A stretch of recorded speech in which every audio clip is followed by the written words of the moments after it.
Buenas tardes, buenos días, buenas noches a todos. Nuevamente aquí con este núcleo de medicina evolutiva genómica. Entonces lo que hablaremos hoy día será sobre la variación y evolución del genoma en relación con las enfermedades complejas. El tema que desarrollaremos hoy son estos puntos. Primero, variación genómica y paradoja del valor C. Después, generación de la variación genómica. Tipos de secuencias repetidas, variantes genéticas y enfermedades, proyecto genoma humano, mapeo basado en enfermedades complejas y comunes en poblaciones humanas, un estudio de caso esquizofrenia, materia oscura del genoma, los que se llaman los RNAs no codificantes, non-coding RNAs, elementos y maquinarias de los RNAs no codificantes, ciencia de redes y módulos de enfermedad, dengue y la genómica no codificante y al final unas pequeñas conclusiones. Bueno, en primer lugar vamos a hablar de la paradoja del valor C. Estos organismos que ustedes ven acá representados en imágenes, tenemos en primer lugar a la ameba, una especie de ameba distinta a la que se suele conocer en el gremio médico. En segundo lugar, el Protopterus etiopicus, que es un pez pulmonado. Se considera, en un término que dijo Darwin y que a mí me encanta, pero que es incorrecto, fósiles vivientes, es porque estos animales son muy parecidos, según el registro fósil, a los que existieron hace 400 o 450 millones de años. En tercer lugar, Allium cepa, que es la cebolla. En cuarto lugar, Nicotiana tabacum, la planta de tabaco. Y en quinto, Homo sapiens. Entonces, suele pensarse que hay una relación entre la evolución y los organismos complejos y que la evolución va de lo simple a lo complejo. Entonces, si yo les dijera que organizáramos estos seres vivientes desde el más simple al más complejo, lo más seguro es que todos pensaríamos en poner en primer lugar a la ameba. Claro, y en último lugar pondríamos a los seres humanos, ¿cierto? ¿Será eso válido? Hablando evolutivamente, pues no es válido. Pero el caso es que cuando se hicieron los primeros estudios del contenido del genoma de distintos organismos, la sorpresa que se llevaron los científicos es esto que se llama la paradoja del valor C, que es el contenido del DNA. Estas cepas estas especies que representé en la gráfica anterior, ahora están puestas aquí en un libro de Grau, en un capítulo específicamente de Grau del libro de Molecular Evolution. Entonces veamos la cantidad de DNA que tiene Homo sapiens. Esto es una cifra vieja, 3,6 millones de nucleótidos o kilopares de bases. El tabaco, la nicotiana tabaco tiene 3,8 millones. La cebolla tiene 15 millones. El pez pulmonado tiene 140 millones. Y la ameba dubia tiene 690 millones. Entonces, ¿qué es lo que ha sucedido? O sea, ¿por qué estos organismos tienen tanto contenido de DNA? Bueno, no vamos a responder esta pregunta, pero esencialmente lo que veremos hoy en día es que el genoma ha tenido diversas maneras de evolucionar y es lo que contemplaremos. Y hay unos organismos que tienen más genoma que otros. Lo que quiero dejar claro en esta primera idea es que la complejidad funcional o estructural o biológica de los organismos no se corresponde con el contenido de DNA. O sea que netamente si vamos al núcleo de los seres vivos, toda esa cantidad de información eh, no es directamente representada en la complejidad y lo que hemos estudiado. Entonces eso plantea unos retos, unos desafíos para la investigación en genómica evolutiva y aplicada a la medicina también. Bueno, después de que se secuenciaron los genes y que apareció el proyecto del genoma humano, entonces cuando yo estudiaba medicina, que es hace los años de la pera, en los 80 empecé a estudiar medicina. En esa época no se sabía mucho y de hecho la mayoría de los libros estaban en español y uno, como decía un compañero mío, uno estudiaba historia de la medicina porque tenía una pediatría en el año 86, por ejemplo, y la pediatría era traducida hacía 6 u 8 años, o a veces 10. Y, y los libros no se traducían rápido como sucede ahora. En esa época no se sabían cuántos genes habían, pero por los años 90 se suponía que habían 100.000 genes. Luego, cuando llegamos, a medida que van pasando los años y que aumentan afinan las técnicas de secuenciación, disminuyen el número de genes. Esto es sacado de una revista de investigación y ciencia, de un artículo más o menos reciente, y para el 2019, que fue publicado, había 21.306. O sea que pasamos de 100.000 a 21.000. Y se seguía pensando siempre que el ser humano es muy complejo, pero eso es paradójico que, ¿cómo así?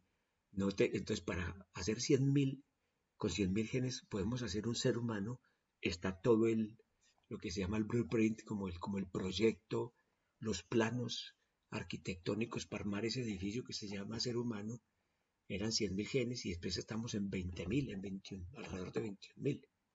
Entonces, el dato de hoy día, viéndonos a la base de datos de EBI, que es el European Molecular Biology Information, ENVI, es en una página específicamente que yo aquí les pongo. Quiero resaltar que la cantidad de genes al día de hoy es 6 de julio del 2022, hay 20.471 genes, o sea, genes codificantes. Pero luego vamos a ver lo que llaman genes no codificantes. Están los pequeños genes no codificantes, son con los que trabajamos nosotros. Luego están los genes largos no codificantes, con esos no trabajamos, que es más difícil. Y luego hay unas misceláneas de no codificantes que todavía no están catalogados y en eso estamos trabajando específicamente con unos RNAs pequeños que se producen en las infecciones virales, que esa investigación la hago con la doctora Clara Isabel Bermúdez Santana de la Universidad Nacional de Bogotá en el grupo de RNA teórica y computacional. Bueno, al final lo que estoy aquí resaltando es que los transcritos de todos estos genes, haciendo todos sean codificantes, dense cuenta que la definición de genes, entonces después del surgimiento de la genómica, ha cambiado. No es como suponen algunos filósofos de la ciencia muy lógicos y de la tradición analítica, que los moleculares no sabemos qué es un gen, porque unas veces decimos que están en una parte, que otras veces están repartidos en distintos genomas, y ahora estamos diciendo que hay genes que no codifican para proteínas, entonces con más razón estarían diciendo que no sabemos qué son los genes. No, es que a medida que la ciencia avanza, vamos afinando los criterios y ya sabemos que hay secuencias que no son codificantes, o sea, no codifican para proteínas, pero hacen otras funciones. Y eso va por un camino totalmente distinto que desafortunadamente esta clase no es de la materia oscura del genoma. De eso les terminaré hablando al final.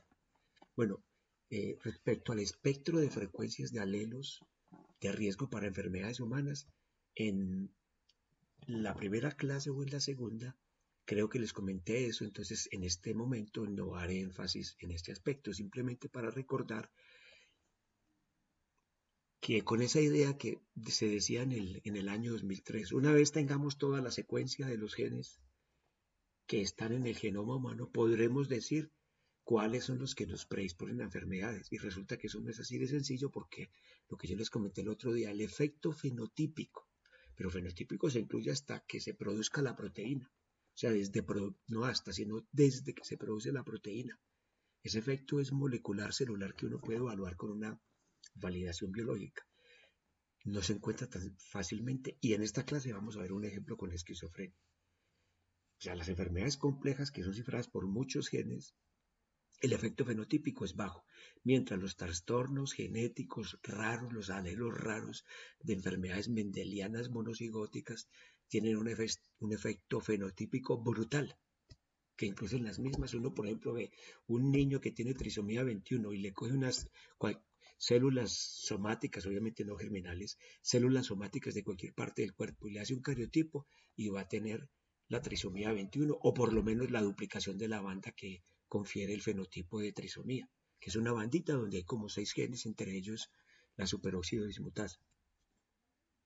Bueno, entonces, luego de esta introducción y que estamos viendo que no tenemos tantos genes como suponemos, pero tenemos un genoma gigantesco. O sea, realmente nuestro genoma, que no lo dije en su momento, esa cuantificación de Grau del Molecular Evolution, que dice 3,6, estamos en 4,6 por 10 a la 9. Esa es la cantidad de nucleótidos que tenemos, por 10 a la 6. Pero de eso solamente hay 20.000 genes. Entonces, ¿cómo vamos a hacer un organismo tan complejo? Resulta que para entender eso debemos explicar en qué consiste la variación genómica. Y las respuestas a las preguntas que yo dejo aquí planteadas no las voy a dar todas, solamente las voy a dejar. Unas de ellas van a ser contestadas y las otras pues quedarán para futuras indagaciones. Existe variación entre los taxas. Los taxas son los grupos taxonómicos de los organismos. Por ejemplo, cuando yo digo taxa me puedo estar refiriendo a primates, a aves, o por ejemplo en el caso del linaje de los primates, pues me puedo estar refiriendo a los homínidos, y entre los homínidos, entre la familia homínide, voy a incluir a los humanos, a los chimpancés, a los bonobos, a los gorilas, orangutanes. Familia homínide, que por cierto, ese es un dato interesante. Y los médicos dicen, se hizo una experimentación en primates no humanos. Y resulta que esos primates, es cierto, no son homos, pero pertenecen a la familia homínide. Y esa familia tiene características compartidas con todos los humanos. Que no vamos a hablar de eso ahora, porque esta no es una clase de evolución humana. ¿Cómo se origina esa variación entre los genomas? ¿Hay patrones en esa variación? ¿Cómo se propaga tal variación? ¿Cuáles preguntas pueden ser respondidas usando la variación del genoma? ¿Qué patrones existen en humanos con respecto a la variación genómica? ¿Qué relación hay entre esa variación genómica y las enfermedades complejas? Y ese es el fin de la cuestión, es lo que vamos a comentar. Bueno, primero, la generación de la variación genómica, debemos hablar de las mutaciones, el efecto de las mutaciones, de las variantes genéticas, y las mutaciones pueden ser en líneas somáticas o en líneas germinales. En esta ocasión, por un imprevisto que hubo, no podré dar la clase de las guerras clónicas y el escape de las células tumorales a la quimioterapia, pero solamente diré que esa parte del cáncer tiene que ver con mutaciones somáticas. Entonces, si una mutación somática ocurre, ¿cuál sería el fenómeno? Entonces, las que son mutaciones somáticas, aquí se está mostrando, ocurrirían una vez que, o sea, tenemos un gameto masculino, un gameto femenino que van a producir un cigoto. Este cigoto que se está representando de color morado, luego va a dar descendencia a líneas de células germinales. ¿Cuáles son las células germinales? Ectodermo, mesodermo, endodermo. Y a partir de ahí, desde todas esas 3 capas germinales, se va a originar un organismo completo. Pero entonces, si ocurre una mutación, ya después de que ocurrió en la célula germinal, esta mutación va a quedar en estas células somáticas. Esta mutación se podrá heredar en el caso de que se vaya a las células germinales de esta madre y cuando se aparee con otra persona, ahí se podría pasar. Pero las mutaciones en las líneas germinales, cuando sucede una mutación en la línea germinal, como se está mostrando aquí, a partir de este cigoto y que va a dar origen a las líneas germinales, tenemos una mutación aquí, la repercusión va a ser para todo el organismo. Entonces, las enfermedades complejas con las que lidian la mayoría de los médicos no están aquí, sino que están acá. Tienen que ver con mutaciones variantes somáticas. Una parte de las enfermedades también sucede en líneas germinales y en esa clase de cáncer que no podré dar, se ha demostrado que parte de esas predisponentes aparecen en líneas germinales, pero sería como más de este estilo. Entonces, para hablar que las mutaciones las variantes genéticas pueden surgir en líneas somáticas y líneas germinales. Si son somáticas, las va a heredar sobre todo el individuo, pero para que lo deje la descendencia, es difícil porque si las células somáticas estas no son germinales, no van a dejar descendencia. Esto es muy importante tenerlo en cuenta. En cambio, en las líneas germinales, ahí sí, todas las células que vengan de esta persona, incluyendo las meióticas de los óvulos o los espermatozoides, van a tener la mutación. Entonces, ¿cómo se genera la variación genómica? Hay 5 tipos de cambios que contribuyen a la evolución. Y esos cambios son mutación dentro de un gen, primero; segundo, duplicación génica; tercero, deleción génica; barajar genes; y transferencia horizontal de genes, que es rarísimo en eucariotas, pero es una belleza y un fenómeno impresionante en bacterias. Entonces, primero veamos eh, con esta gráfica que es sacada de Bruce Albers, el libro Molecular Biology of the Cell. Vamos a ver primero mutación dentro de un gen. Entonces, acá al lado izquierdo se está representando con este esquema un gen. En gris, en el extremo 5' flanqueante, son secuencias no codificantes. En gris, al extremo 3' no codificante, están estas otras secuencias flanqueantes. Recuerde que los genes son así. Un gen tiene una estructura que corriente arriba, antes de empezar la parte codificante, antes de que esté el codón de inicio, hay unas secuencias que son no codificantes, y en esas secuencias, ¿qué es lo que está? Aspectos reguladores de la expresión génica. Les recuerdo eso del primer semestre. Entonces, las secuencias promotoras, los enhancers. Y corriente abajo van a haber secuencias de terminación, y también van a haber potenciadores y otro tipo de secuencias que son reguladoras. Entonces, si dentro de este gen ocurre una mutación puntual, pues entonces este gen ya no va a ser igual a su antecesor.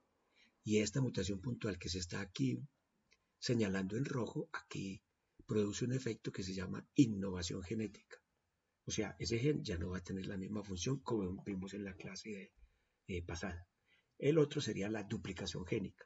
O sea, que este gen que está acá ocurrió un error de la polimerización. Muchas de estos errores tienen que ver con el fenómeno de la replicación del DNA. O sea, que ahí están implicadas las DNA polimerasas y todas las enzimas que tienen que ver con la horquilla de replicación. Entonces, ahí en ese fenómeno, en esa maquinaria molecular, es donde suceden esos errores. Y recuerden que la mayoría de esas variantes, cuando suceden, son letales, pero las que no son letales eh, contribuyen a la evolución. Luego tenemos esta duplicación génica, que en un error de la polimerización se produce el mismo gen 2 veces. Vamos a ver que eso tiene un efecto sobre la evolución. Y el tercer fenómeno es que un gen se pierda, y eso es lo que se llama una delesión génica. Entonces, ¿qué nos quedan? Nos quedan los extremos flanqueantes 5' y 3' juntos, y se perdió el gen. Entonces, esto también se puede rastrear haciendo los alineamientos de los genes de unos individuos con respecto a otros, o con ancestros, como les mostré en la clase pasada con las dos secuencias, y que decían secuencia 1, secuencia 2, y luego se iba a la secuencia ancestral. Y uno que es muy interesante, a mí me gusta mucho, que es el barajar genes. Entonces, tenemos aquí genes que están fragmentados, como ustedes los han estudiado en el primer curso de biología de la célula. Entonces, tenemos una secuencia codificante aquí, sería el exón 1, este sería el exón 2, y este sería un intrón. Entonces, y tenemos otro gen, otra secuencia en otro cromosoma, que sería el gen B. Entonces, se pueden producir recombinaciones entre uno y otro, y así vamos a tener dos genes, uno que es amarillo-rojo y otro que es rojo-amarillo, y al final esto es innovación genética, porque esta combinación es muy distinta a esta. Y el que es una bestialidad y ocurre en la microbiología, es la transferencia horizontal de genes. Esa transferencia horizontal de genes aquí se está explicando. Hay un genoma original tenemos un organismo A, un organismo B. Ojo, en bacterias, esto sucede en bacterias de los miembros de la misma especie, pero también en bacterias de especies distintas, que eso es lo que es más impresionante, como mostraré a continuación. Entonces tenemos dos organismos distintos que son procariotas. Recuerden que la transferencia horizontal de genes sobre todo es para procariotas. Hay indicios y evidencia científica de que se han movido transposones de otras especies a nosotros, pero no, aparentemente no está muy relacionado con este fenómeno. Entonces aquí tenemos en este organismo tres genes, unos que son naranjitas, amarillos y rojos. Y aquí tenemos unas combinaciones distintas, un verde claro, un verde oscuro y un azulito como un cian. Y miremos lo que sucede después de que ocurre la transferencia horizontal de genes. Uno de estos, el naranjita, se pasa al organismo B. Y el organismo B va a quedar con un nuevo gen. ¿Dónde se ve eso? La resistencia bacteriana a antibióticos. Eso es lo que se llama la resistencia mediada por fagos. Una bacteria y otra bacteria que pueden no ser de la misma especie, una tiene un plásmido de resistencia, por ejemplo la tetraciclina, viene un fago, infecta esa bacteria y luego se lo pasa a la otra y le introduce el DNA que le confiere la resistencia a la penicilina. Entonces en un ambiente de selección este organismo va a poder sobrevivir.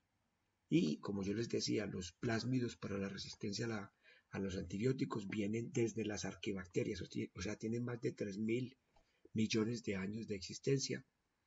Y lo que hemos hecho en estos últimos años, diría como desde que se inventó la penicilina, como 1940, en estos 60 o 70 años, es crear un ambiente de selección artificial creada por los antibióticos que hemos sintetizado los humanos, y por eso se han aumentado las bacterias que tienen esos plásmidos que existen desde el origen de la vida, como yo les dije. Y aquí se está representando en este artículo toda esta información, y los artículos se los quedarán puestos en el texto del vídeo cuando sea subido a YouTube. Entonces aquí estamos viendo bacterias que son de muy distintas especies. Veamos, por ejemplo, acá este es el origen de todas las bacterias. Entonces, arqueas, bacterias. Por acá tenemos unas que son las enterobacteriáceas, de donde vienen las E. coli.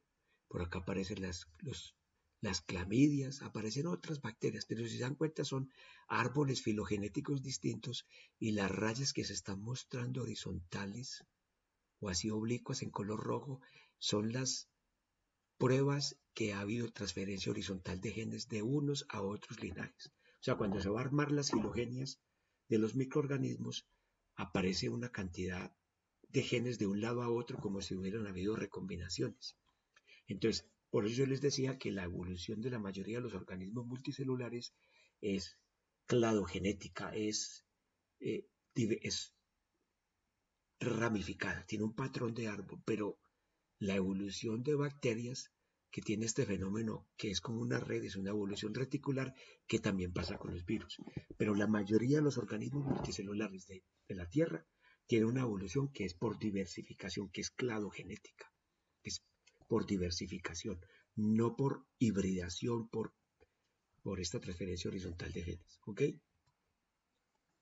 Entonces, en cuanto a la generación de variación genómica, la mayoría de cambios en el genoma, como yo les dije, son errores en el proceso normal de copia del DNA genómico. O sea, yo les decía, tiene que ver con la replicación del DNA. Mutaciones dentro de los genes, pues hay mutaciones puntuales que son errores en la replicación a una tasa de 10 a la menos 10. ¿Eso qué quiere decir? 1 es un fraccionario sobre 10 a la 10. 10 a la 10 es cuánto? Es 10.000 millones. O sea que cada 10.000 millones de nucleótidos se comete un error.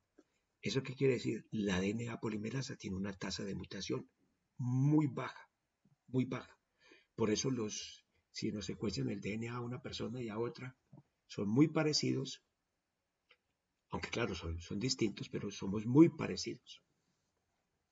Para que se den cuenta, lo de los virus RNA, la tasa de mutación de los virus RNA que no tienen una enzima correctora.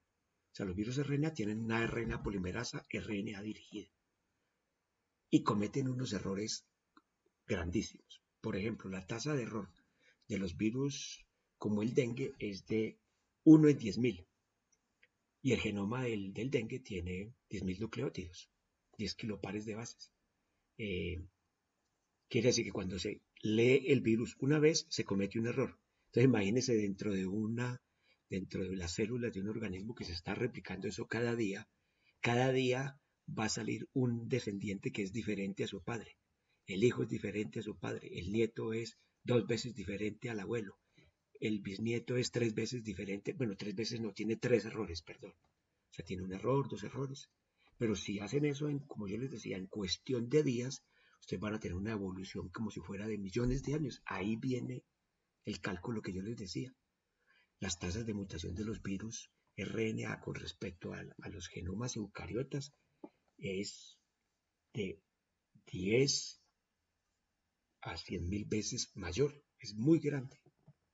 Bueno, y otra cuestión que es importante es que la mayoría de esas tasas de mutación son neutrales. Muchas de esas mutaciones son neutrales, entonces recuerde lo que yo les decía. Los alelos neutrales son los que se considera que no son adaptativos, o sea que no influyen en la tasa de reproducción. Ni son adaptativos y tampoco se puede decir que no son adaptativos, o sea, no tiene que ver con el fitness de los organismos. O sea, eso se puede evaluar, pero eso es matemáticamente es difícil eh, explicarlo, pero la razón sería esa. O sea, realmente ahí yo tengo una ignorancia y más bien le he puesto nombre a la ignorancia, como suele hacer muchas personas que dicen, no creo en Dios, pero creo en la energía. Y uno le pregunta qué es la energía y se pega una embollada. Entonces, respecto a la variación genómica asignada a la duplicación génica, podemos hacer estas 6 declaraciones. Casi todos los genes de los vertebrados existen en múltiples copias. La duplicación génica permite nuevas funciones originarse sin tener que iniciar desde cero. Los estudios además sugieren que en eventos tempranos de la evolución de los vertebrados, el genoma se duplicó al menos 2 veces. Lo veremos a continuación. También se pueden duplicar exones. No solamente es que se dupliquen genes, sino también fragmentos génicos. Y además esa separación de exones por intrones facilita pues la duplicación de exones y la evolución de genes individuales. O sea, el hecho de que el genoma esté fragmentado en secuencias codificantes y dentro de las secuencias codificantes hay una tronera, una montonera de secuencias no codificantes. Cuando yo estudiaba biología se suponía que eso eran que colchones mutacionales, porque donde pueden caer las mutaciones es en la mayoría del genoma no codificante, entonces se asumía que para eso era el genoma no codificante. No servía para nada porque no codificaba un pimiento, pero que servía de colchones mutacionales y que así quedaban protegidas las secuencias codificantes que de todas maneras eran pequeñas. Eso eran los 90 cuando yo estaba estudiando biología. Y yo acabé de decir que se ha comprobado que en la evolución de los vertebrados al menos ha habido una duplicación génica. Mire que este artículo, que no es muy viejo, Holland y Ocampo Daza, esto es otra cosa chévere que se ven en los últimos años, es que hay publicaciones internacionales con personas de ascendencia hispanohablante, o sea o de Asia. Ha habido un cambio en el poder simbólico de los científicos y ya por lo menos nos consideran. Bueno, entonces mire que aquí se está mostrando es las duplicaciones, esto que se llama WGD, es Whole Genome Duplication, la duplicación de genomas enteros. Mire que han habido varios eventos, entonces, desde los ancestros de los cordados, entonces aquí tenemos un árbol filogenético que me encanta porque está puesto, por cierto, si se quiere hacer una explicación sencilla como esta, que yo necesito ir yendo a los descendientes y de estos ancestros a estos descendientes para mirar los momentos en los cuales han ocurrido eventos evolutivos, pues es mejor un árbol filogenético. Yo les decía que los árboles que son radiados, que no tienen raíz y que son radiados, son los mejores porque aparece que se originan de un centro y radian hacia afuera las especies, pero ahí entender estos fenómenos es más difícil, por lo cual en los últimos años se está haciendo los árboles filogenéticos, pero al revés. Entonces quedamos todos en la parte inferior y los ancestros en la parte superior. El árbol que hizo Darwin era el único árbol, el dibujo que tiene el origen de las especies es un árbol filogenético y está en el modo convencional de abajo hacia arriba. Y eso también contribuyó a que se supusiera que éramos superiores porque estábamos arriba. Bueno, este comentario es para que sepan que mire que estamos en el mismo nivel todos. Entonces aquí tenemos anfioxos que son como los organismos vivientes más parecidos a los ancestros de todos los cordados, que esto es lo que se llaman los cefalocordata. Entonces son muy parecidos a los ancestros, entonces por eso desde los cordados hasta llegar a los anfioxos no hay ningún evento de especiación. ¿Cuáles son los eventos de especiación? Estas ramificaciones, que es lo que yo les dije, cladogénesis. El origen de los linajes se llama cladogénesis. En este árbol que no está todo al detalle, se están representando 1, 2, 3, 4, 5, 6 eventos cladogenéticos. ¿Ok? A partir de esos 6 eventos, con esta especie ancestral de cordados, originamos tiburones, peces óseos que se llaman teleósteos, o un tipo de peces, estos son como pulmonados, mamíferos, aves, lampreas, y un animalito aquí que es como un molusco. Los eventos de duplicación que se están rastreando en este artículo, como ustedes lo están viendo, y mire que aparecen en colores. Aquí aparece una duplicación génica después de los cordados, luego aparece otra duplicación de genoma antes de originar los vertebrados, pero estas duplicaciones están sucediendo en el linaje ya de vertebrata, no en el linaje de tunicados. Estos son tunicados y cefalocordados. Entonces realmente eh, las duplicaciones génicas de genomas completos han rastreado estos autores 3 duplicaciones. Entonces ahí van a ver ustedes la importancia de la duplicación en este caso es del genoma completo, no de genes, sino del genoma. Bueno, y entonces, haciéndonos a duplicaciones génicas que contribuyen a la evolución del genoma, recuerde que el genoma es todo, secuencia codificante y no codificante, los 4,6 por 10 a la 9, eso es todo el genoma. Entonces, cuando se duplican genes, ¿qué consecuencia puede tener? Si nosotros tenemos un gen ancestral que va a sufrir una duplicación, como vemos aquí, hay dos posibilidades. En un ambiente de baja selección, me refiero que el entorno, el ecosistema, la parte ecológica, donde está ese organismo que tiene, el organismo que heredó una de esas duplicaciones, hay una baja presión de selección. Mientras, hay una alta presión de selección que aparece aquí, eso que dice selection pressure. Mientras en el otro no hay esa presión de selección. Entonces, ocurre la duplicación génica y en un entorno hay presión de selección natural y en el otro no la hay. ¿Qué consecuencias tiene? Pues, si ocurre estos genes, aquí se está representando el gen como solamente esta barrita. Si este gen está bajo presión de selección natural, entonces la tasa de mutación tiende a ser más baja porque está la presión de selección natural. Entonces solamente aparecen unas pocas mutaciones y este gen va a conservar la función original, como yo les mencionaba en el ejemplo de la clase anterior. Una mutación en un gen, la probabilidad que produzca una alteración de la función es muy baja. Pero en un ambiente donde no hay presión de selección natural, va a empezar a acumular mutaciones. Que recuerden lo que yo les decía.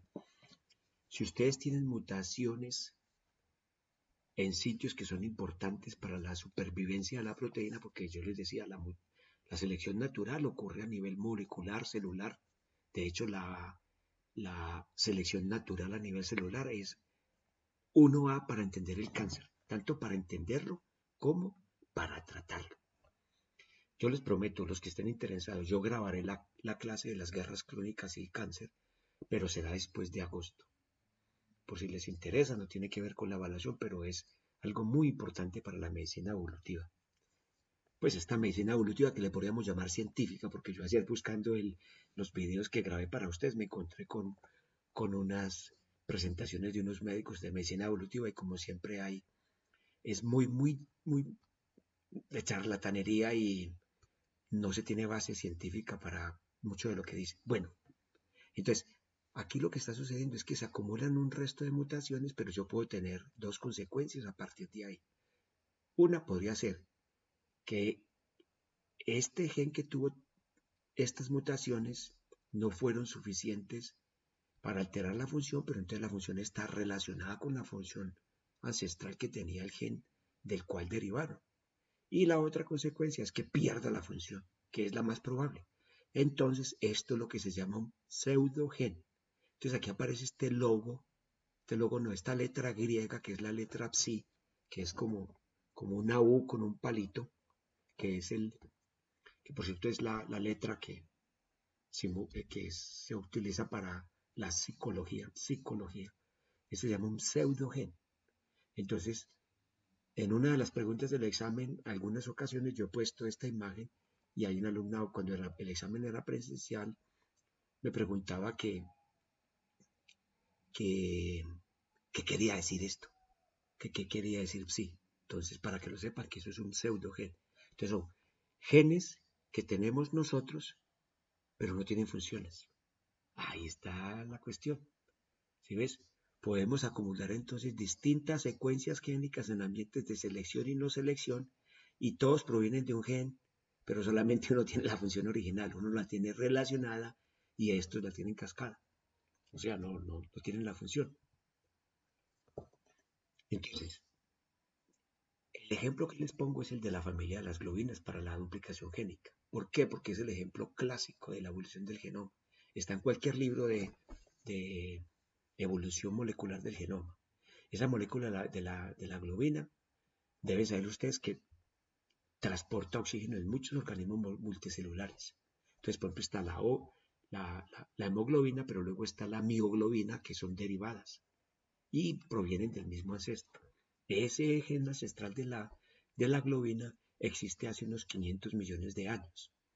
Y mutaciones que se han acumulado en ambos genes eh, se diferenciaron en genes alfa y beta en todos los vertebrados y además esas duplicaciones en otros mamíferos y primatos produjo nuevas isoformas, como lo veremos a continuación. Entonces aquí tenemos el gen ancestral de la globina, era una simple cadena de globina y hace más o menos 500 millones de años sufrió una duplicación génica para formarse el gen alfa globina, beta globina.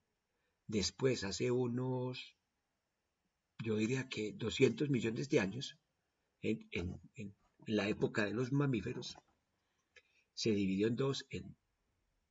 La beta globina se dio en fetal y beta globina de adulto. Ya les comento al respecto. Mientras el de la alfa siguió un curso distinto. Entonces ahora vamos a ver cómo están repartidos en los cromosomas. Y ya en los primates han ocurrido otras duplicaciones. O sea, en mamíferos una duplicación adicional, pero en primates dos duplicaciones adicionales. Entonces una produjo de la globina beta fetal, produce la gamma G y la gamma A, que son otras dos isoformas. Y después en la beta globina de adultos se produce la alfa y la beta a su vez variantes de esta isoforma. Como vemos, todos estos genes, el de la alfa globina, el de la épsilon, gamma G, gamma A, delta y beta, estos 1, 2, 3, 4, 5, 6 genes están repartidos en dos cromosomas. Entonces, aquí está la explicación en parte porque los genes pueden estar repartidos en distintos cromosomas porque sufren eventos de especiación a nivel molecular. Entonces, es una manera de generar isoformas. Nosotros tenemos, los adultos, la hemoglobina de adultos. Pero entonces ustedes cuando vean luego neonatología en pediatría se van a dar cuenta que los niños tienen un tipo de hemoglobina que es distinta, que tiene una constante de disociación eh, menor, con mayor afinidad por el oxígeno, y esa hemoglobina es la que tienen los fetos y se produce en el hígado, que esa es una de las razones, porque es esa diversificación, o sea, una está en el hígado y las otras están en la médula ósea. Entonces, hasta que madure la médula ósea, los 3 primeros meses, el comando es de esa hemoglobina fetal. Entonces, vamos a continuar. La otra manera de generar variación genómica eh, es esta que a mí me encanta, que se llama barajar genes.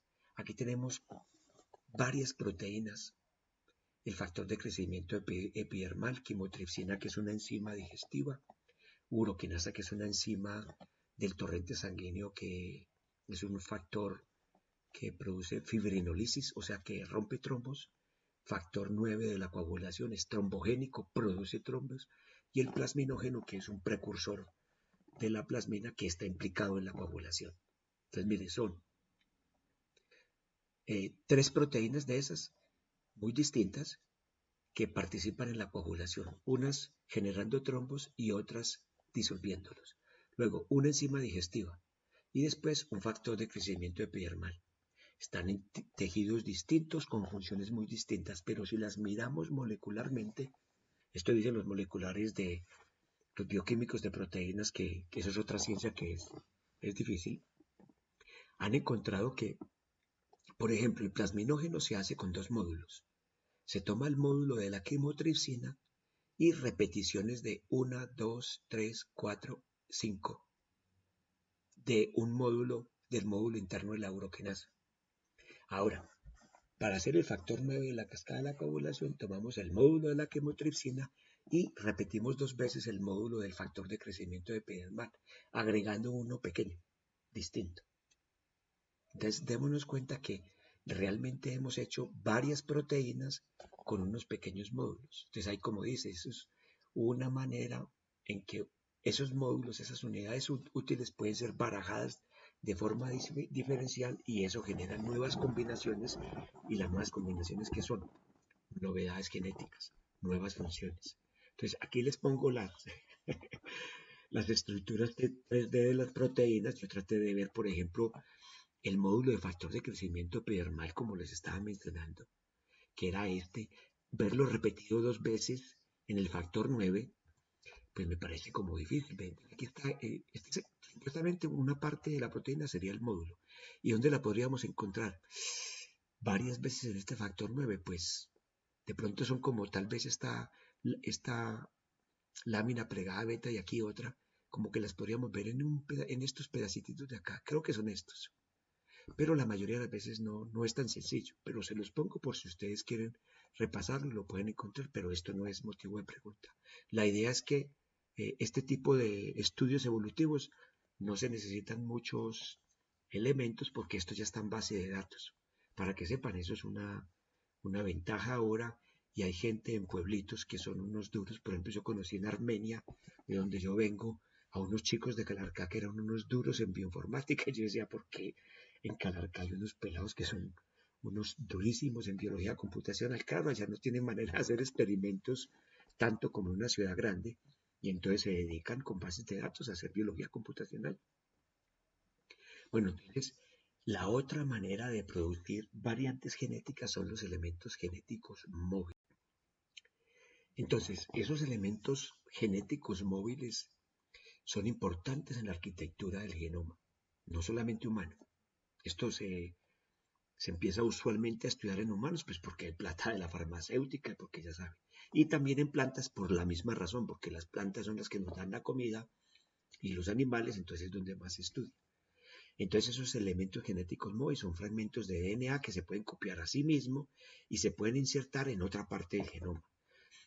De esto no hablaremos al detalle, cómo es la biología molecular de ese fenómeno, que es muy interesante, y eso fue motivo de un premio Nobel, que la que descubrió eso, y fue muy chistoso porque lo descubrió como en los 50 y el premio Nobel fue en los 90, pasaron como 30 y tantos o casi 40 años. Barbara McClintock, descubrió lo que llaman los genes saltarines, los transposones, los elementos genéticos móviles con maíz. Y después de 35 años fue que le dieron el premio Nobel. Se hallan en la mayoría de los genomas de los eucariotas. Y en los humanos tenemos varias familias. Entonces están los elementos halo, luego hay unos que se llaman Ta, Preta. Entonces esos halo están las signs y las lines, que ya las comentaré más adelante. Luego las secuencias, las variantes genéticas de un solo nucleótido. Y además hay varias familias de esos elementos que no son activas. No hay que aprenderse esos nombres. A mí me parece que eso no tiene sentido, a menos que uno estuviera trabajando directamente y que ya tenga que tener el dato, porque entonces tiene la sonda, tiene los primers y entonces va a trabajar con esas secuencias SHINE y tiene una enfermedad asociada a eso, como lo veremos más adelante. Pero a mí me parece que ustedes no tienen que aprenderse eso, como yo tampoco me lo he aprendido. Ahora les cuento una anécdota. Entonces esos elementos genéticos móviles además contribuyen a la evolución del genoma. Aquí viene la pregunta que ustedes tenían en el taller, que yo les hablaba de el rol de las duplicaciones génicas en la evolución del genoma. Y siempre se iban a los genes y no me cogían el genoma. Entonces, lo pueden hacer de tres maneras, haciendo barajar genes. Ya recuerde que si yo muevo un elemento genético móvil, pues ese elemento genético móvil puede contribuir a un módulo.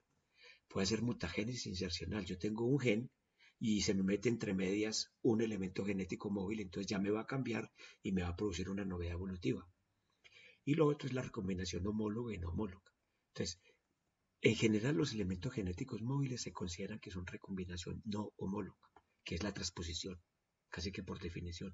Cuando son de DNA se llama transposición, y cuando son elementos que producen RNA salen del genoma y son como unos cuasi pseudovirus y luego se retrotranscriben y se insertan otra vez en el genoma nuevamente en un lugar distinto de donde venían.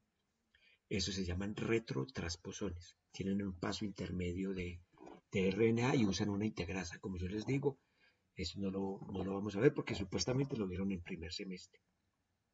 En esas maneras es que los elementos genéticos móviles contribuyen a aumentar la diversidad genética. Y entonces aquí vamos a ver cuáles son. Entonces tenemos clases de repeticiones que están dispersas en el genoma.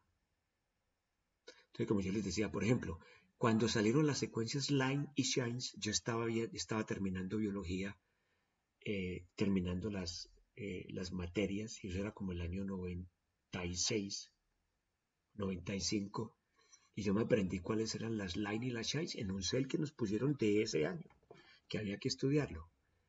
Pero me lo aprendí para el examen y luego lo olvidé y ahora estoy igual, así que tampoco se los puedo preguntar a ustedes por la razón que aludí anteriormente.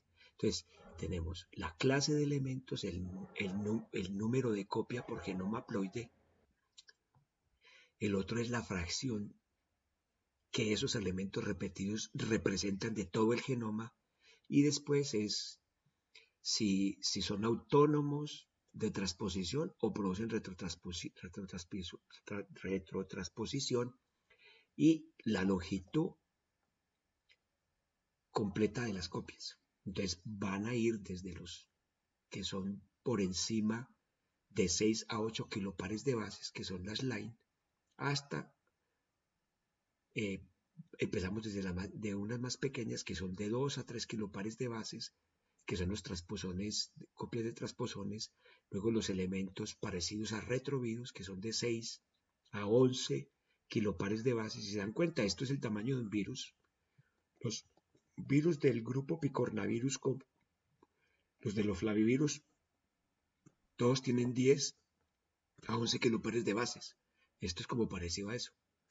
Y entonces las secuencias lines tienen 6 a 8 kilopares de bases y las signs tienen 100 a 300 pares de bases. Están repetidas. Como ustedes ven aquí, uno representa las line el 21% del genoma, la shine el 13% del genoma, los elementos parecidos a retrovirus el 8% del genoma. Muy importante porque estos, lo que llaman esos elementos endógenos, se activan con luz ultravioleta. Por eso no se puede exponer a la luz ultravioleta en una cabina de flujo laminar, porque le produce cáncer de piel. El cáncer de piel está relacionado también en parte con esto. Y un 3% de transposiciones de DNA. Entonces la estructura que aparece se está dibujando las de un dímero de alu y luego un elemento de una secuencia de line. Entonces, como yo les decía, se los tiene que aprender, pues debe poner un poco más grande, pero vamos a ver que hay inserciones de alu relacionadas con enfermedad en esta diapositiva. En la siguiente mostraré otro tipo de secuencia con otro tipo de enfermedades. Entonces podemos ver que en los distintos locus vamos a tener la distribución, la subfamilia, la enfermedad y luego la referencia. Pero hay distintas enfermedades. Por ejemplo, la neurofibromatosis de la que les hablé en la otra clase, la enfermedad de von Recklinghausen del hombre elefante, pues está en este locus NF1 y aparece el tipo de subfamilia, ya 5. Entonces hay un resto de elementos que están ligados a secuencias que relacionamos que son codificantes, pero que los elementos están por ahí. Por ejemplo, cerca al factor 9 está esta secuencia que son repetidas. ¿Sí me entienden? O sea que tenemos un locus y la manera que tenemos de situar esa secuencia repetida es alrededor de ese locus que tiene que ver con algo que es codificante. Por ejemplo, acá tenemos el BRCA y luego hay un elemento metido dentro de eso que produce, que está asociado a la producción de cáncer de mama. Y para tener un panorama de esto, que esto es sacado del libro que se llama Genética Evolutiva Humana, aparece al final en las referencias que yo les dejaré en la página web de YouTube. Tenemos desde el nivel molecular hasta el nivel cromosómico, esto ustedes ya lo vieron hasta la saciedad, y esto ya les preguntaron en el primer examen. Entonces tenemos primero los SNPs, que son SNPs, SNPs, son los polimorfismos de un solo nucleótido por las siglas en inglés, Single Nucleotide Polymorphism. Luego tenemos los microsatélites, que son polimorfismos de pocos nucleótidos. Y después tenemos los minisatélites, que son polimorfismos de decenas a pocos kilopares de base. Entonces aquí tenemos, se podrían tomar aquí tenemos, mire, secuencias nucleotídicas pequeñas que se están repitiendo. Esos son los SNPs. Luego tenemos microsatélites que son pequeñitos, de unos pocos nucleótidos que se están repitiendo. Y después tenemos los mini satélites. Pero recuerden, vamos pasando desde este nivel, aquí podemos leer los nucleótidos, aquí ya no los leemos, aquí menos, este tiene menor resolución, o sea que aquí tendríamos kilopares de bases. Entonces mire que por ejemplo si se dan cuenta, estos elementos que se muestran aquí serían solo este cachito de lo que se representa acá. Y a su vez, de los SNPs, estaríamos amplificando de este pedazo de genoma solamente esta lineecita, que la estamos amplificando. Y a su vez, en las bandas cromosómicas, entonces en una bandita cromosómica de acá tendríamos todos estos elementos, estos mini satélites, para que se den cuenta cuál es el orden. O sea que tenemos SNPs, micro, mini y luego aberraciones cromosómicas. Entonces, a uno le da la idea a esto que la investigación primero de genética empezó con el nivel de resolución que se podía hacer con un microscopio óptico, que eran los bandeos de cromosomas. Pero a medida que fue avanzando la genética molecular, por eso desde que yo estudiaba citogenética, me quedó clarísimo que yo, pues que desde que estudié genética en Univalle, que yo no me iba a dedicar a la citogenética, porque ya en esa época se estaba mostrando como una ciencia que estaba restringiéndose a trabajar con aberraciones cromosómicas que eran poco comunes. Y aquí tenemos la otra diapositiva que yo les digo que están relacionadas con la recombinación de secuencias ALO y enfermedades asociadas a la línea germinal. Tenemos distintos locos, la distribución como es en cuanto a los árboles genealógicos, el tipo de enfermedad, hipercolesterolemia, alfa-talasemia, edema angioneurótico y el tipo de secuencia que aparece asociado a eso. Son mutaciones en secuencias ALO, que devolveré las diapositivas para recuerden que son estas secuencias. Las secuencias ALO que están metidas dentro de estas secuencias repetidas dispersas. Eh, bueno, entonces, luego de haber visto cómo evoluciona el genoma, o sea, esto es un pincelazo porque hay libros enteros de esto. De una vez se los confieso. En esta diapositiva estoy representando los equipos, los laboratorios que se utilizaban en la época que se hizo la secuenciación del genoma humano. Es muy curioso porque empieza en el año 90, cuando yo empecé a estudiar biología después de haber estado en medicina, y termina en el año 2003, después de que hice biología, y cuando terminé el doctorado lo terminé en el 2003. El tipo de equipos que se utilizaba, no, eso es un laboratorio entero y miles de millones de dólares, y ahora se puede secuenciar un genoma humano por menos de $1000. Vale como 400 o $500. Incluso hay maneras de conseguirlo más barato. Se suele hacer con Macrogene, que es una empresa coreana. Y en esta diapositiva, que tiene una animación, pero que la cámara me hace perderla, no sé por qué razón, se mostraba la cantidad de genes que se habían descubierto asociados a enfermedades del año 2000 hasta que aparecía en esta diapositiva que era el año 2010. Solamente eran una decena de años. Y lo que se está mostrando es que esas variantes genéticas que afectan a enfermedades en humanos, que están relacionadas con enfermedades en humanos, desde el año 2000 al 2010 era una cosa, o sea, en la animación se ve, yo sacaba una diapositiva de esta clase que más adelantito les muestro de esquizofrenia, eran unas poquitas, 3, 4, 5, y a medida que van pasando, y al final del decenio, todas estas. O sea que en poco tiempo han encontrado un resto de variantes asociadas a enfermedad. Pero después de un trabajo de 10 años, muchos científicos dedicados a eso y miles de millones de dólares. Entonces ahora los invito a que hagan un descanso. El link estará copiado dentro del texto que yo dejaré en YouTube, que encuentran ustedes acá en YouTube. Y les recomiendo que vean este video, porque en este video se muestra lo que es la ciencia Evo y por cierto es la única manera en que yo tolero el despacito y esta música que suena tanto ahora. Y les hago énfasis en esta diapositiva que tomé a partir del video de Acapella Science. Este es una página, es un canal este es un astrofísico que yo no sé cómo hace, pero saca videos, todos son parodias musicales con canciones que ustedes seguro conocerán para explicar las cosas más difíciles de la ciencia de cualquier tema, de física de partículas, de mecánica cuántica, de estructura molecular, de CRISPR-Cas9, de esto, de evolución, de Evo, o sea, de todo. Ese tipo es genial.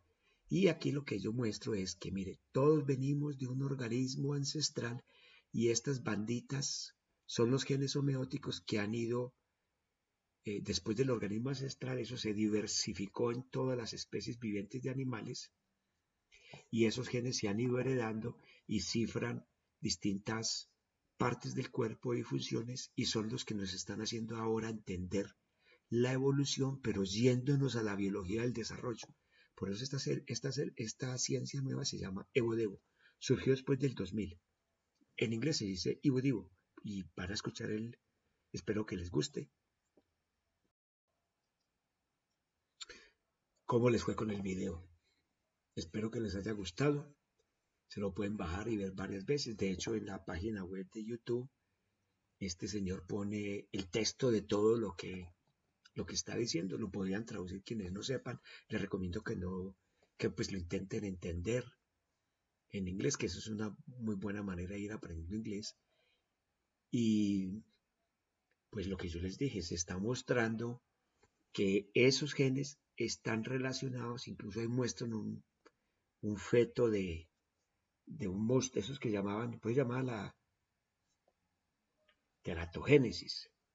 Entonces era como el origen de las bestias, pues eso es un término muy antiguo que tenía que ver con las noxas que sucedían en el embarazo, en el estado reproductivo de animales y luego producía unas malformaciones congénitas bestiales. Ahí muestran una que se explica muy bien, aunque nunca lo dicen. pero se explica muy bien por la alteración del patrón de expresión de esos genes del desarrollo. Pero lo que es más interesante es que esos genes nos están sirviendo para entender la evolución.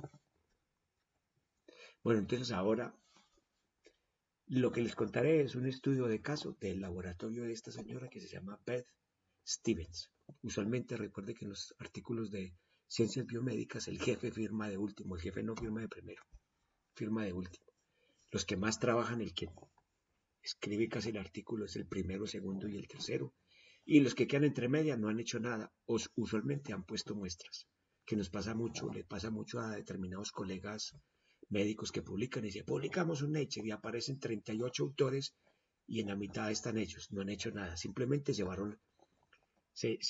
regalaron las muestras a Estados Unidos, a Europa, allá hicieron la ciencia y les dan el reconocimiento simplemente poniéndolos de autores en la mitad. Eso no es hacer ciencia, se llama ciencia en paracaídas y les recomiendo que no promuevan esa práctica. La idea es conseguir los recursos, hacer el trabajo aquí suele ser mucho más costoso. Entonces, estoy hablando de esto es porque este es una prueba científica que hacer este tipo de investigación genómica, por lo menos ahora, es terriblemente costosa en Colombia. Y mucho de lo que se está haciendo no tiene validación biológica. Y esa es la parte que a mí me preocupa. ¿Por qué me preocupa? Porque sin validación biológica, todas esas mutaciones o variantes genéticas no van a ningún lado. Son mutaciones. Y hay genética estadística para hacer estudios de asociación. Estos manes son unos duros en hacer GWAS, ese Genetic Wide Associations. Pero hasta que no se haga una prueba funcional biológica, como mostraré al final, esas asociaciones son muy difíciles. Entonces, yo estoy particularmente pesimista con eso porque ese tipo de estudios estamos capacitados en Colombia para hacerlos solamente para un grupo de enfermedades que es en las cuales nos hemos especializado. Entonces, primero, se toman 6.000 personas, imagínense, si secuenciar un genoma barato están $500, multipliquen $500 por 6.000 personas. A esas 6.000 personas, este estudio es para rastrear esquizofrenia, para buscar las variantes genéticas asociadas a esquizofrenia. Entonces acá ustedes van a ver, todo esto es los cromosomas. Cada uno de estos grupitos son los cromosomas, desde el 1 hasta los 20, que no alcanzo a ver si están los 20 y tantos. Cada uno de esos. Y lo que aparece aquí en la Y es el número de lecturas, eso se llaman reads. Todos esos puntitos así se van acumulando. Entonces, mire, cuando buscan 6.000 personas y les secuencian los genomas, intentan ver diferencias, no encuentran nada. Entre personas enfermas y controles. Y bueno, no solamente es un diseño de que este grupo es esquizofrenia y este grupo control, no. Esos diseños son una cuestión difícil porque de hecho hay una especialización para eso que es la epidemiología clínica, que no es lo mismo ser un estadístico matemático a ser un epidemiólogo clínico que tiene fundamentos matemáticos, pero previamente ha sido médico y puede entender la matemática que él necesita. Esa es otra historia. Así no encuentran nada. Cuando ponen 20.000 personas, que 20.000 personas, nosotros en un proyecto que tenemos en dengue solamente pudimos secuenciar 12 genomas. Imagínate, no tenemos nada. Mucha información, pero no tenemos nada. Algo ahí que va a salir como bonito, pero ya van a ver cuál fue la vuelta a la torta que yo le hice. Todo esto es asumiendo genética usualmente codificante, la genética molecular normalita. Con 20.000 personas, al precio barato, $500, encontraron 5 genes, mira. Entonces aparece por aquí una cantidad de lecturas de variantes que están enriquecidas en esas personas. 1, 2, 3, 4, 5. O sea, reads dentro de esas secuencias génicas. 5. Si secuencian 50.000, vea cómo se va enriqueciendo. No, esto, mire, o sea, casi todo el genoma tiene variantes. De esos 62 variantes, ¿cuáles están asociadas a esquizofrenia? O sea, se va a llenar el genoma. Con 110.000 personas, 108 genes. Y de esos 108 genes se encuentran que los que están interesantes para ellos se relacionan con los canales de calcio, con los de glutamato. aquí hay un filtro que yo no voy a entrar en el detalle, pero mucho de la investigación neurobiológica, porque yo de hecho tengo trabajo con neurobiología, he ido a los congresos de psiquiatría biológica a dar cursillos de genética molecular para los psiquiatras que trabajan en esto y han venido los de las farmas extranjeras y ellos siempre se centran en los genes que están relacionados con el funcionamiento del sistema nervioso. Entonces eso les produce un sesgo cognitivo y por eso buscan esos genes. O sea que ahí está como una parte la dificultad. Pero entonces, después de este estudio, lo que le ponen cuidado, independientemente de que tenga que ver con este fenómeno al principio, le ponen cuidado al enriquecimiento de estos genes que aparecen aquí, en un cromosoma. Como ellos dicen, esta región está comprometida con el sistema inmune. ¿Y qué hace el sistema inmune ahí? Entonces, cuando van a rastrear la secuencia de los genes del complejo mayor de histocompatibilidad, que hay clase 1, 2 y 3, los encuentran en la clase 3, el componente C4, y específicamente estos que se están mostrando acá provienen de amplificar este pedacito que fue el que pudieron resolver. Y cuando cogen esas secuencias, las clonan, las sobreexpresan en plásmidos, o sea, las clonan y las meten en un plásmido, en un vector viral, y luego las introducen en neuronas, repetirían este fenómeno que han encontrado en pacientes. Entonces aquí tenemos dendritas de personas control, que no tienen esquizofrenia. Y ustedes van a ver, quienes han visto neurociencias ya, los fundamentos, van a ver que esas dendritas tienen estos botoncitos que se llaman espinas dendríticas. Las espinas dendríticas, les recuerdo y les informo a los que no han visto el curso de neurociencias, son el fundamento celular y molecular, porque eso tiene una estructura molecular que es la base orgánica del aprendizaje. También un paciente con esquizofrenia, mire cómo está la dendrita, pelada. Y un paciente con esquizofrenia, otro paciente tiene unas cuantas. Entonces, habría que repetir, o sea, este fenómeno que está en el paciente, la validación biológica que suelen pedir para que eso sea científicamente comprobado es que en un sistema celular o animal, uno introduzca las secuencias y las secuencias produzcan el efecto biológico determinado. Eso es un ensayo biológico. Eso se llama validación biológica. Y esta parte es donde nosotros perdemos el año. Entonces ahí, yo sé que hay dos colegas en medicina que trabajan con esto y buscan pacientes y tienen todas las cohortes y todo. ¿Dónde hacen los estudios de validación? En Estados Unidos.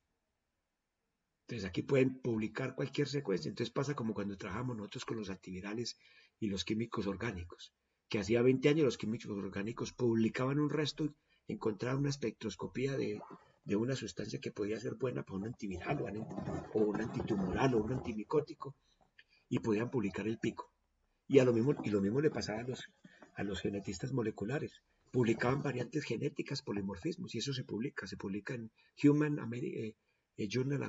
Human Genetics y esas revistas de genética humana se la pasan publicando polimorfismos y mutaciones. Y publican mucho, de hecho, han subido el sueldo un montón. Pero luego de esas, ¿cuántas son validaciones biológicas? Yo pregunto. Deben ser muy pocas. Y esa es la parte que es muy preocupante. Por eso yo les digo que hacer este tipo de investigación en nuestros países es muy difícil. Y por esa razón, parcialmente es que yo me decidí ponerme en otro lado donde era más factible, menos costoso y más probable hacer investigación de buen nivel. Y la razón es esta. Cuando yo defendí el doctorado fue el 25, yo defendí la tesis que hice en un departamento de biología molecular de la Universidad Autónoma de Madrid, la defendí el 25 de abril del año 2003. ¿Por qué es importante esa fecha? Además de que es mi tesis, porque ese año, ese día que yo iba a defender la tesis, obviamente yo llegué temprano al sitio donde yo hice la tesis, que fue en el Centro Nacional de Biotecnología, y me puse a mirar las revistas que estaban en la hemeroteca antes de llegar a la defensa, y varias de las revistas tenían carátulas alusivas al DNA. Y en la revista Nucleic Acid Research de abril del año 2003 aparecía en la carátula de Nucleic Acid Research la foto de James Watson y Francis Crick en 1953 al lado del DNA. Y aquí la foto de los dos viejos, de los dos pero ya cuchos, canosos, al lado de la misma hebra. Les habían tomado la foto y decía 50 años del descubrimiento de la estructura del DNA. Y pues qué buen día para defender la tesis en biología molecular. Bueno, me puse a leer el artículo donde hacían la conmemoración y resulta que en el artículo, y como yo no me pude enterar al detalle del proyecto del genoma humano porque mi tesis tenía que ver con virología, virus recombinantes, para hacer vectores virales para terapia génica de enfermedades infecciosas, en el caso mío era de malaria, yo hice virus recombinantes para malaria. Entonces yo no tuve tiempo de dedicarme a estudiar los detalles del proyecto Genoma Humano, pero leyendo esos artículos y de otra revista, creo que era MCV, que es Molecular Cell Biology, me di cuenta que después de los 50 años ellos decían, mire, es que han pasado 50 años, pero ahorita el proyecto Genoma Humano ha descubierto que casi todo el genoma humano no es codificante. Entonces aquí me faltó, es DNA basura. Entonces lo que nosotros habíamos trabajado, o sea, los últimos 50 años, yo me hice consciente el día de mi tesis, llevamos 50 años trabajando en genética molecular con el 1,5% del genoma, Dios mío bendito de mi vida. El 1,5% del genoma y todo lo otro no le habíamos puesto cuidado. De hecho, me vine a dar cuenta con esta gráfica que las secuencias Line y Shines, mire que son una parte muy importante del genoma, es mucho más grande que las del 1,5. Esto sería un argumento como para preguntarles qué son, pero a menos que las utilicen en algo, como yo les digo, pues por el momento no. Pero eso nos hace pensar en lo que dijeron los biólogos moleculares de cuando ya se descubrieron que la mayoría era no codificante. Por eso decían, no, sabían que tenían 4,6 por 10 a las 9 pares de bases, pero que la mayoría de eso no era codificante. Entonces decían, ¿y todo ese DNA para qué es? Entonces le llamaron junk DNA, que es como el DNA basura. Por eso me busqué esta gráfica que no sé dónde la saqué. El artículo donde está esta torta de el contenido del DNA, este sí es la referencia, pero este no es. Entonces, ¿cómo así? Todo ese genoma y no sirve para nada. Y resulta que después de eso, entonces el dogma central de la biología molecular, que es DNA, RNA, proteínas, solo es para este 1,5%. Entonces, pensar en asociaciones de genes relacionados con enfermedad y que luego encuentran una secuencia, entonces son en el ámbito médico pensando, ¿y hay gen para qué sirve? Y tratando de buscar explicaciones adaptativas que no son adaptativas porque no tienen que ver con la tasa de reproducción. Pues entonces, claro, se les va la olla horrible. Entonces es tratar de explicar toda la complejidad del ser humano yéndose a los genes. ¿Y cuántos genes tenemos? Como yo les dije, 20.000 y pico al día de hoy, que es 7 de julio del año 2002. Entonces, hubo un señor, un científico australiano que se llama John Marek, que es el autor de este libro, que él, a toda esa parte del genoma se puso a estudiarla y le encontró funciones muy distintas a las funciones que siguen el principio de la genética molecular clásica, o sea, el principio del dogma central. Entonces, los RNAs no codificantes no funcionan con el caminito de DNA, RNA, proteínas. ¿Por qué? Porque no producen proteínas. No sé si ustedes vieron en el curso de biología de la célula 1 lo que eran el RNA interferencia, los microRNAs, nosotros trabajamos con microRNAs, esas secuencias no actúan produciendo proteína, no producen proteína. ¿Qué hacen? Por ejemplo, los microRNAs son reguladores de la expresión génica, pero post-transcripcionales. Después de que se produce el transcrito, ellos van a controlar la expresión de genes, o sea que la mayoría de ese DNA es regulador.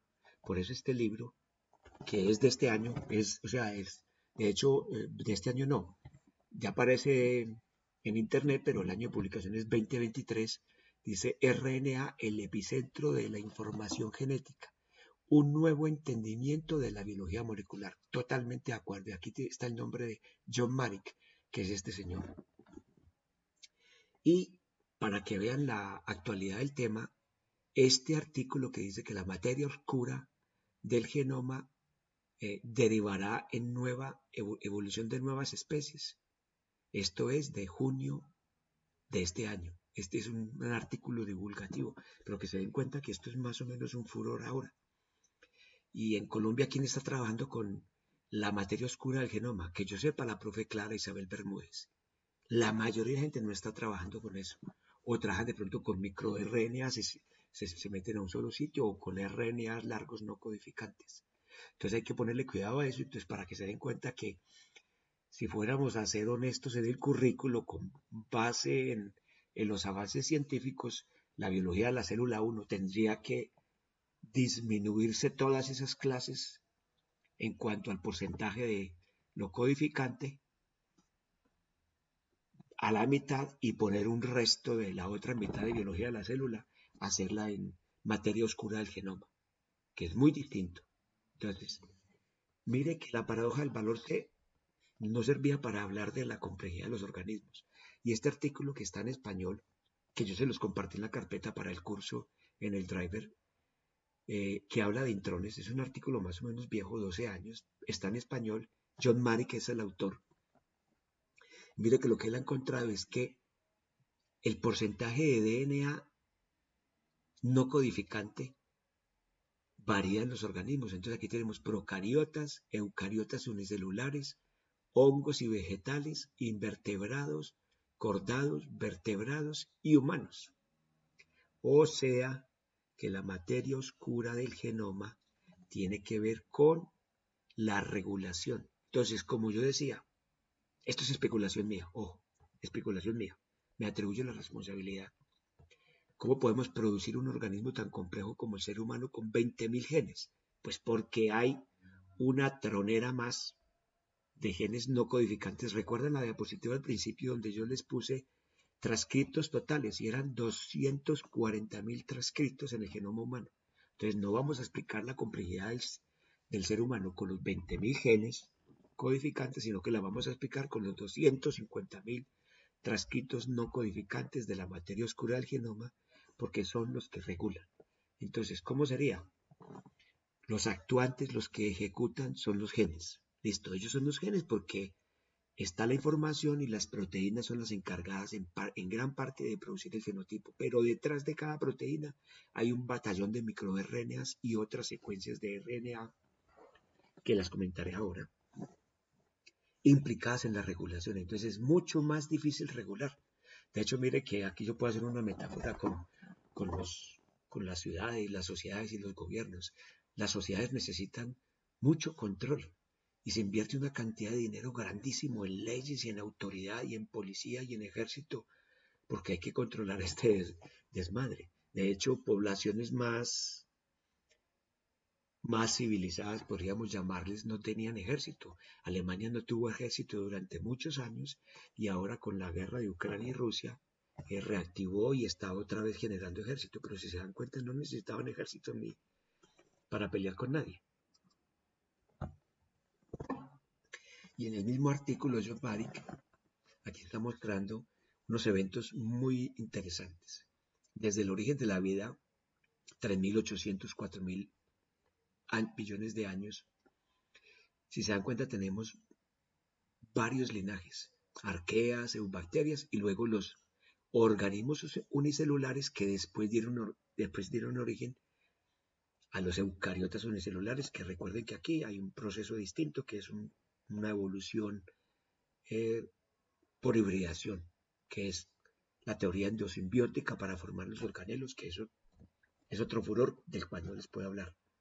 Y después, como dice aquí John Marek, es la aparición del nuevo sistema regulador. Él supone que a partir de esta época, ¿por qué? Porque es donde hay más cantidad de los multicelulares, es donde hay más cantidad de genomas no codificantes. En cambio, los procariotas y unicelulares, eucariotas hay menos, pero donde más hay es en los multicelulares. Entonces, por acá que es la explosión de los multicelulares, o sea, después de la explosión del Cámbrico, Bueno, realmente las proteínas de Cámbrico ya eran multicelulares, o sea,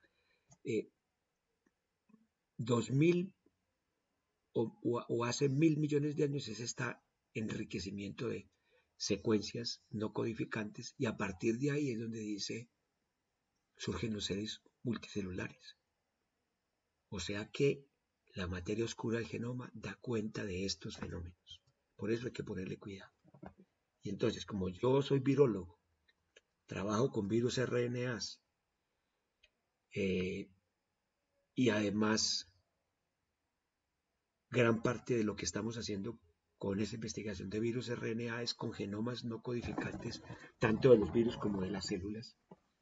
Entonces, voy a hacer alusión a este trabajo que es la relación de los elementos y maquinaria de los RNAs no codificantes para hablar de una nueva taxonomía. Esto es un artículo que apareció en la revista EMBO. El EMBO es EMBO Journal. Bueno, esta es EMBO Reports. Es European Molecular Biology Organization. Es el referente en Europa en biología molecular. Tienen varios institutos en varias sedes en Europa. Incluso pusieron en Australia en Canadá creo que van a fundar una. Bueno, pero lo importante es que estos autores que son japoneses, están considerando que los elementos de RNA, como ya sabemos con la que yo les decía, funciona muy distinto, no funciona con el dogma central. ¿Cómo funcionan? Estructuras secundarias. La, la estructura secundaria de los RNAs no es la misma estructura secundaria de las proteínas. Ojo, no tiene que ver con eso. Es este tipo de estructuras que son tallos y bucles. Entonces esto, por ejemplo, es un tallo, como se llama un stem, y esto es un loop o un bucle.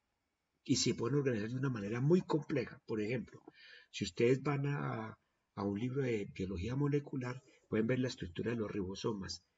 La estructura de la unidad grande y pesada de los ribosomas, para armar esa ribonucleoproteína, se hace como un ensamblaje de RNA no codificante y además hay unas proteínas acopladas a eso. Entonces, mire, esa es la maquinaria de transcripción. Para hacer la maquinaria de splicing es RNA acomplejado a proteínas. Si ven, una ribonucleoproteína. Para hacer la maquinaria de traducción, perdón, hablaba de la eh, transcripción. Ahí no me estaba equivocando, es traducción. Para la traducción, ribonucleoproteína. Bueno, entonces, como les venía diciendo, aquí tenemos los elementos de RNA y luego tenemos proteínas asociadas al procesamiento de los RNAs. Entonces, se representa mediante las proteínas mediante estas figuras geométricas en colores y la actividad, o sea, la parte funcional como catalítica se representa con tijeras. No siempre están cortando, pero es la representación. Y luego tenemos otros elementos, otras proteínas que son condominios de unión a RNA. Con, con estos módulos moleculares, nosotros podemos armar una maquinaria de ribonucleoproteína. Tendremos en el genoma una estructura secundaria de RNA a la cual se asocian proteínas procesantes de RNA. Por ejemplo, una de esas proteínas serían las de los SNURPs, que son las ribonucleoproteínas para producir el splicing. Recuerde cómo, si es que lo vieron en genética molecular del primer semestre, cómo funciona el splicing. El corte y el empalme de exones es una cosa de este tipo. Son grupos de proteínas ribonucleares, nucleolares y nucleares pequeñas que se ensamblan alrededor del RNA y son capaces de cortar la secuencia donadora y la secuencia aceptora de empalme, la cortan y además pueden juntarlas. A eso se refiere con estas proteínas con capacidad de procesamiento de RNA. Y al final se representa esto como una maquinaria de RNP, es ribonucleoproteína. No sé si ustedes han visto cómo funciona el sistema CRISPR-Cas9, pero es tal cual esto. ¿Cómo funciona? Hay un RNA guía que tiene la secuencia que es complementaria a la secuencia del genoma, donde va a ir ese RNA guía y después va complejado complejo molecular de proteínas, que en este caso son Cas9 y otras proteínas, que son las que tienen la función de unir a RNA y procesante. Y todo ese complejo corta la secuencia que está allá y luego mete otra. Ribonucleoproteínas que ustedes no van a ver en el curso porque creo que eso es como muy especializado. Por excelencia, se han estudiado los virus RNA. O sea, uno como virólogo tiene que estudiar esos detalles moleculares. ¿Cómo hacen los virus RNA para infectar la célula? Y sobre todo, funcionan esas máquinas en lo que se llaman los complejos replicativos. O sea, por ejemplo, los virus RNA dentro del citosol, exceptuando los retrovirus que tienen el ciclo en el núcleo, todos los virus RNA hacen su ciclo replicativo en el citosol y en el citosol crean un complejo que se llama replicativo, utilizando membranas del sistema endomembrana. Puede ser el retículo endoplámico rugoso, el Golgi, el Ergi, de esas membranas, y en esas membranas meten su RNA y hay proteínas asociadas a RNA, hay proteínas que producen procesamiento de RNA, sean virales o celulares, y eso en últimas va a organizar el genoma y después en otra parte, que ya no son los complejos replicativos, sino en las fábricas virales, se producen los virus nuevos. Entonces yo estoy comentando todo eso porque para mí, con la formación que tengo, a mí me parece que las propiedades fundamentales de la vida tienen que ver con esto. Y las otras propiedades que tanto se han aludido, como el metabolismo, la reproducción y lo demás, son epifenómenos de este asunto. Y aquí les comparto un trabajo que yo tengo con la profe Clara Inés Bermúdez Santana, que es la bióloga computacional, directora del grupo de RNA teórica y computacional de la Universidad Nacional de Colombia en Bogotá, en la sede de Bogotá. Estas son las gráficas que están en el artículo y está libre el preprint, que incluso está en una página web para que la gente haga sus comentarios y critique, pero tenemos unos revisores dentro de la revista y todavía estamos en el proceso de responderles. O sea que no se ha publicado, pero está preaceptado. Nosotros aquí en este trabajo lo que hemos intentado es entender cómo podemos tener una nueva clasificación de los RNAs no codificantes para entender la interacción de esos RNAs no codificantes y los virus RNAs dentro de la célula. Esto es clave porque eso dará luces sobre blancos moleculares no convencionales, que yo voy por ese mismo sitio. De hecho, de esa parte tampoco puedo hablar. Y bueno,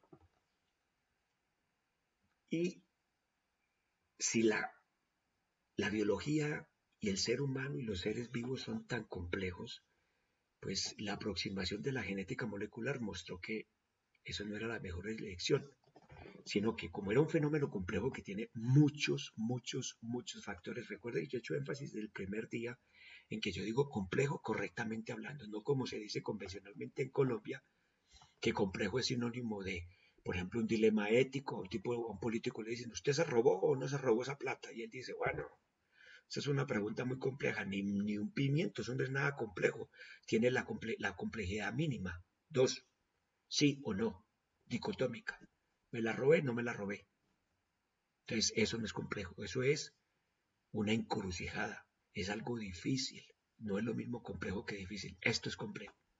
Tenemos un montón de nodos. ¿Qué son esos nodos? Depende de lo que estemos estudiando. Entonces aquí quiero hacerle propaganda a un personaje matemático que ustedes pueden buscar en internet, en YouTube, donde él explica, se llama Laszlo Barabasi. Aquí está el apellido, Laszlo Barabasi. Es el creador de una nueva ciencia que se llama Network Science, ciencia de redes. Y este método matemático se aplica para todo. Entonces la idea es que uno no puede entender un fenómeno complejo estudiando dos o tres cosas. Entonces, por ejemplo, nosotros que trabajamos con el virus dengue, entonces, claro, uno se acostumbró que uno clona un gen, busca y rastrea una función, y entonces máximo trabaja con 3, 4 genes, pero no más. Entonces, yo soy genetista molecular de la era vieja, que es de clonar genes individuales. Terminando el doctorado me llegó la proteómica y la genómica, pero yo trabajé con eso, pero finalmente no publicamos al respecto. Pero lo que sí me quedó claro era que habían cientos de secuencias que era mejor analizar en conjunto. ¿Cómo yo voy a entender un gen en todo el fenotipo? Y esa ha sido la dificultad de esta medicina personalizada y la genética y la medicina genómica. Entonces, lo que se han dado cuenta hace mucho rato es que tenemos todo el conjunto de genes interactuando y vamos a buscar un grupito, que ese grupito se enriquece dependiendo de las cuentas, de los reads, de las lecturas o de la cuantificación de los mensajeros, es el que se enriquece de todos la red, ese grupito de nodos, es lo que se llama un módulo de enfermedad. Y se los explicaré con la siguiente diapositiva. Entonces, en esta diapositiva se está mostrando una red que tiene que ver con el medio ambiente, arriba a la izquierda. En el medio, a la izquierda, una red que está relacionada con los signos y los síntomas de la enfermedad, específicamente para el asma bronquial. Y una red que tiene que ver con la expresión de todas las secuencias, codificantes, no codificantes, proteínas, lo demás. Entonces, si se dan cuenta, se hace la red. Mire que la topología de las redes es distinta, porque claro, son datos que, o sea, si nos damos cuenta aquí la red para armar el medio ambiente son factores sociales, predisposición, alérgenos, factores muy distintos a los genéticos. Y luego los factores de síntomas es broncoespasmo, que los cristales de Kurzmabun, los cilindros, que la eosinofilia, el dermografismo positivo, todo el cortejo sintomático y clínico que tiene un paciente. Eso no son genes ni proteínas. Y acá sí está la parte reduccionista de genes y proteínas. Entonces se puede medir los genes, o sea, la parte codificante, se puede medir lo no codificante, se puede mirar la epigenética, las modificaciones, metilaciones y acetilaciones, y a partir de esos módulos se pueden sacar los grupitos que están explicando, por ejemplo, una persona sana y una persona que está enferma. Entonces, basándose en esos módulos de enfermedad, cuando se hace, mire que cada uno tiene un color y acá hay una mezcla distinta que está explicando. Esto me parece que es como con álgebra lineal, se simula como si fuera una matriz de álgebra lineal, porque mucho de esto, como yo les decía en la clase de nicho ecológico, se hace con álgebra lineal, nos estaría diciendo, mire, este grupo de genes o este proceso está implicado en la enfermedad y usted tiene que dedicarse a estudiarlo. Ya les mostraré un ejemplo bonito que encontramos nosotros investigando con el virus dengue. Esto fue publicado en el año 2010. Secuenciamos el genoma de todas esas células que fueron infectadas con el virus dengue para ver qué genes estaban siendo alterados por la regulación diferencial de microRNAs. Les pido el favor de que consulte qué son los microRNAs, pero los microRNAs son unas moléculas no codificantes pequeñas de 21 nucleótidos que tienen una estructura de tallo, bucle, y se encargan de inhibir la expresión de determinadas proteínas. Entonces nosotros cuando rastreamos todos los genomas completos, que eso se hicieron desde 30 a 600 millones de lecturas profundas de esos genomas, encontramos enriquecimiento de unos microRNAs y luego buscamos los blancos de esos microRNAs, que serían las proteínas que estarían interactuando con esos microRNAs, y vimos que habían varios procesos celulares que eran regulados por esos microRNAs, regulación de la adhesión celular, de la migración celular, otra vez de la migración celular, de la locomoción, del desarrollo, del movimiento, otra vez de la locomoción. Y cuando hacemos algo que se llama, les pido por favor que lo consulten, se llama enriquecimiento de ontología de genes, es para especificar realmente todos esos genes que nosotros estamos viendo sobreregulados o subregulados, en qué proceso biológico están implicados. Lo que vimos era que estaban relacionados con estos nodos importantes: angiogénesis, morfogénesis de vasos sanguíneos, desarrollo de microvasculatura y desarrollo del sistema circulatorio. Cuando lo interpretamos más al detalle, el fenómeno es que el dengue, descubrimos, produce una remodelación microvascular. Bueno, cuando van a ver ustedes a una infección, les van a decir que el dengue es una enfermedad inmune. Y para mí, científicamente, eso no se ha comprobado. Eso no se ha comprobado. Llevan casi 30 años y lo que han comprobado es que hay una respuesta inmune. Listo, a usted le meten una puñalada y le examina el sistema inmune y tiene respuesta. A usted le da un infarto y le examinan el sistema inmune y tiene respuesta. Pero eso, el infarto no se lo causó el sistema inmune. La puñalada no fue por el sistema inmune. Aquí lo mismo en el dengue. La causa del dengue hemorrágico, no es el sistema inmune. El sistema inmune es un precipitante. Es mi teoría. ¿Y cómo se haría? Entonces, la hipótesis de trabajo que hemos encontrado por el grupo de genes, esto lo pueden consultar que está escrito en español, es que el dengue está induciendo un fenómeno parecido a una cuestión que aparece en el cáncer, que está relacionada con la migración celular y con el remodelamiento microvascular, que se llama transición epitelio-mesénquima. Eso es que una célula que es epitelial se vuelve mesenquimatosa, como parecía un fibroblasto, con prolongaciones y produce metaloproteasas. El grupo de genes que eso produce está en proceso un MinCiencias nuevo que tenemos, que lo estamos investigando. Y ya, trascendiendo más del hecho, lo que estoy yo postulando, esperamos que funcione, y si no funciona, pues los datos científicos no dijeron eso, pues entonces no funcionó, no hay problema. Que el dengue produce una transformación fenotípica y esa transformación se puede regresar, o sea, es capaz de reprogramar la célula y llevarla a estados indiferenciados, y eso se llama plasticidad celular.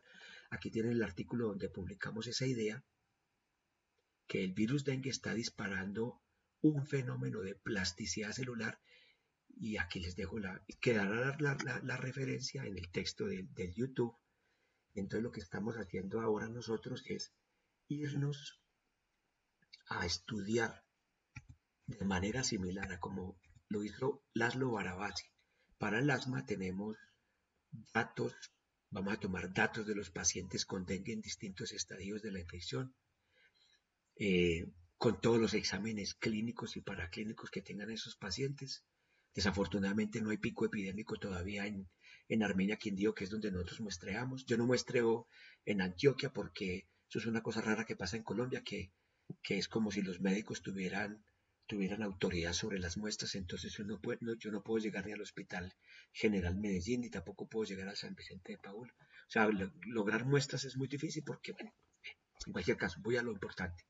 Vamos a tomar datos cuantitativos de los mensajeros. No nos da para muchos más porque la plata es limitada, aunque nos dieron una buena cantidad de dinero, pero no son los miles de millones. 350 millones no alcanza para todo eso, porque además hay que pagar los becarios, los sueldos, y vamos a cuantificar secuencias de las proteínas que sabemos que ya están implicadas porque hemos hecho el trabajo computacional. Se me olvidó decirles que antes de hacerlos el rastreo in vitro funcional, hemos hecho todo un trabajo computacional donde tenemos datos que son válidos. Y con eso es que esperamos encontrar cuáles serían los módulos de la enfermedad y lo que podría servir para evitar que la gente se muera de dengue hemorrágico, sobre todo los niños y los viejitos, que son los que se mueren de dengue hemorrágico. El dengue hemorrágico es una enfermedad que da en una cantidad incluso mayor que cuando empezó la pandemia. Había más casos de dengue que de coronavirus. Pero claro, como el sistema de salud está copado con los coronavirus, se están pasando los de dengue, pero por la epidemiología ya ha pasado en varias ocasiones. Hubo una vez una epidemia de gripa y el Instituto Nacional de Salud colapsó con esa epidemia, y resulta que en ese año se murieron 7 personas de gripa y todos los recursos eran para gripa. Y después, cuando aparecieron las estadísticas, en ese año se murieron más de 200 personas de dengue.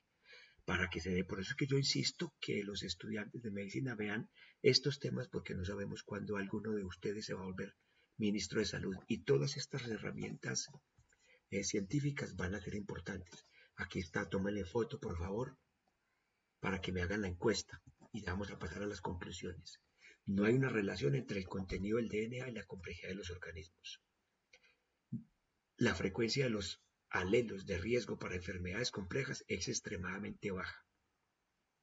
Se requiere biología computacional para entender la arquitectura del genoma y atribuir variantes a enfermedades. Existen diferentes variantes genéticas y sus potenciales asociaciones con enfermedades. Mutación, duplicación, deleción y barajar genes son las maneras en que evoluciona el genoma. Los polimorfismos del genoma más importantes son los SNPs, microsatélites y minisatélites. Las secuencias repetidas en el genoma son las lines, chains, transposones y retrotransposones. Provienen aparentemente como consecuencias de la evolución del genoma eucariota. Todas las anteriores variantes genéticas pueden estar o no asociadas con enfermedades. Como yo les decía, en lo que se requiere es la validación biológica, que es lo más costoso. La búsqueda de enfermedades complejas, como acabo de decir, es una tarea extremadamente dispendiosa y costosa. Y sobre todo, la validación biológica de variantes genéticas asociadas con enfermedades es nuestra principal falencia en países, falencia científica en países subdesarrollados. No obstante, hay esperanzas con los RNAs no codificantes, como lo ha mostrado nuestra investigación. Se me olvidó decirle que los no codificantes, la ventaja que tiene uno es que son secuencias cortas, entonces cuando se purifican todos los transcritos, hay un método para dejar de echar de lado todos los RNAs codificantes y no codificantes grandes, y nos quedamos con los chiquiticos, que son el tesoro con que estamos trabajando. Y secuenciar esos es más barato que secuenciar un full genome. Y bueno, con esto les agradezco su atención. En esta ocasión me demoré un poquito menos, lo cual viene bien y me imagino que me lo agradezcan. Comentarios, sugerencias y preguntas, por favor me las mandan al correo. Mi nombre es Juan Carlos Gallego y les agradezco mucho. Entonces ya nos veremos en el examen el 12 de junio. Muchas gracias. El examen saldrá del contenido de estas diapositivas. Felices sueños y que estén muy bien.